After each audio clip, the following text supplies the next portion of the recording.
Good morning mga katanim. May nag-comment doon sa ating video kung paano nga ba ang pagtanim nitong ating unlimited kangkong gamit yung ating styro box na katanim box gawa ng Mega Packaging Corporation. Diyan lang yan sa Taguig. Ayan. So, ngayon mga katanim, mag-prepare lang kayo ng ating Kiss Natsol. Kiss Natsol, yes. Yung Kiss, ito. Kaya yung Kiss Plus na powder. I-prepare nyo lang. Tutunawin nyo yung powder. Ito, tunaw na. Kukuha ka lang dito ng 2 ml ng Kiss A at 2 ml ng Kiss B kada 1 litrong tubig. So, itong ating katanim box, meron itong 12 liters of water. So, ngayon dito, sa 12 liters of water, mga katanim, kailangan mo ng 24 ml nitong Kiss A. 24 ml ilalagay. At saka 24 ml din nitong B solution natin. Kapag linagay mo ito mga katanim, ihalo mabuti bago maglagay ng B. Or alin man sa dalawa ang mauna. Okay? Pero dapat walang dodoble. Let's say, dito sa isa, dalawa nito, dito sa kabila, ito naman, no? Hindi pwede. Dito, kada isang box, mga katanim,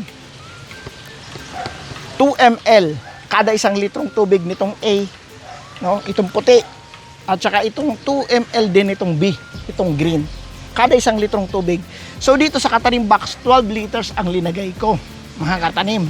So dito sa 12 liters, ang gagawin natin ay dapat imumultiply natin yung 2 ml kada 1 litrong tubig. So 24 ml nito at 24 ml nito. I-shake mabuti, i-mix bago maglagay ng bawat isa. No, kung nailagay mo na itong B, i-mix muna bago ka maglagay nitong ating A solution, mga katanima. Then, much better, aayusin nyo yung pH. Ano yung pH? Gagamit ka ng pH down. Mas maganda ang absorption, nasa optimum ang absorption ng ating tanim kapag maganda ang pH ng tubig. Diyan kasi aasa ng pagsipsip ng nutrients yung ating tanim. Ang tawag dito mga katanim, sa paglipat nito galing sa germination area na tinanim natin noong March 30. So ngayon, meron na tayong 12 days. Ito na yung ating kangkong. Ang pagtanim ko dito, mababalikan nyo yung sowing ko doon sa videos natin. Okay? So, direct sowing ang tawag dito. Binutasan ko lang ng 3, kunti lang ang butas, saka ko inihulog ang buto, at then binasa, pinaarawan na. No? Pagkahulog ng buto, paarawan. Dito na yan, kung saan ko itatanim. Then, ililipat ko dito, ngayon, dito sa katanim box, nagawa ng Mega Packaging Corporation. Ang tawag ng procedure na to ay transfer. No? Hindi transplant. Ang transplant, binubungkal. No? Binubungkal from the seedling tray or dito, ililipat. Dito, transfer na lang. Bakit? Galing sa germination area, ililipat na lang dito sa grow box. At magkakaroon tayo dito ng every 2 weeks harvest. Okay? Every 2 weeks harvest. So, na-prepare ko na yung aking Kiss Natsol dito. Gamit yung 2 ml kada 1 litrong tubig. Ang linagay ko dito ay 12 liters. Enough na yun mga katanim na umabot sa 1 inch from the bottom ng cup. So, kung ilalagay ko ito dito, mga katanim, kailangan umabot sa 1 inch ang tubig from the bottom ng cup. No? Tuloy-tuloy na yan mga katanim.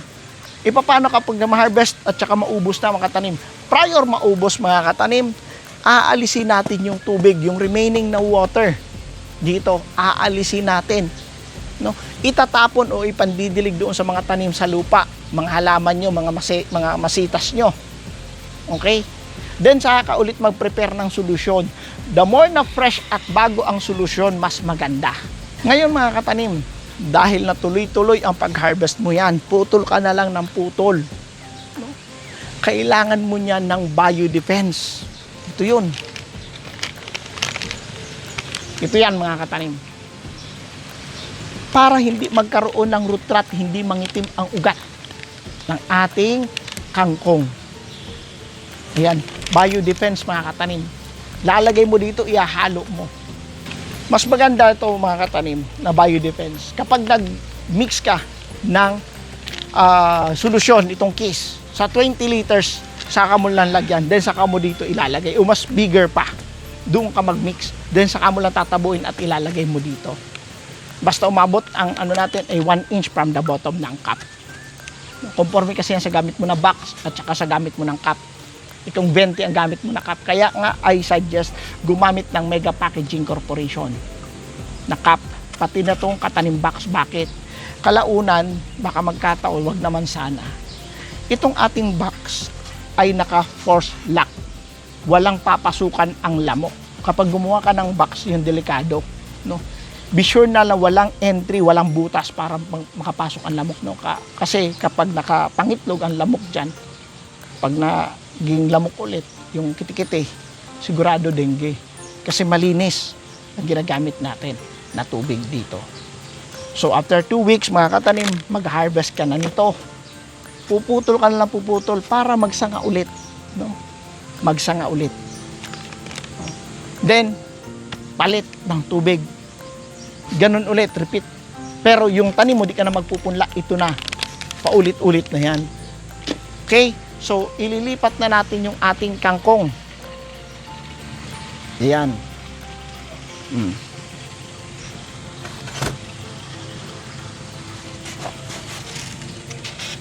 Oh, ayan, may kangkong na dyan sa harapan.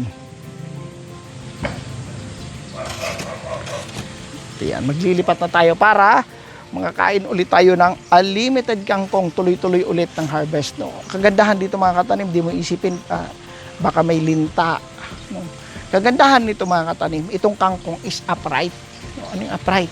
Kung tumubo siya, kung mag-grow siya, pataas. Lipat natin yung tatluhan dito. Ayan. Okay. Yan, ganyan lang. Then, tuloy-tuloy na harvest mo nito mga katanim, ha? Puputulan mo na lang to ng puputulan. Malinis ang kangkong mo. Di mo isipin na baka may linta or what, di ba? Kasi karamihan, ganun ang iniisip eh. Kaya hindi kumakain ng kangkong. Oh, shout out dyan sa mga di nakain ng kangkong kasi nga iniisip nila na madumi. Di ba?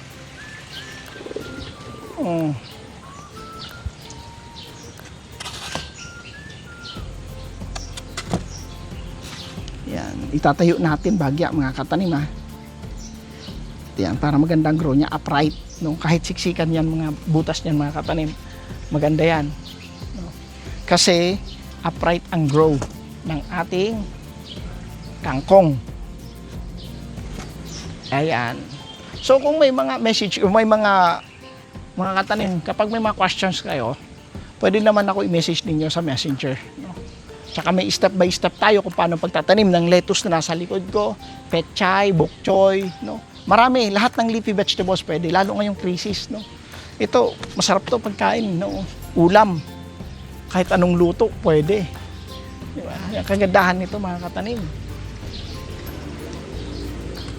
Pwede ka mag-adobo, ihalo mo sa sinigang, diba? Yummy. So transfer na lang, no? Ang sowing ko nito, direct sowing ang tawag, mga katanim. Direkta na dito sa cup. Dito ko na tinanim, no? Direct na dito. Direct sowing ang tawag.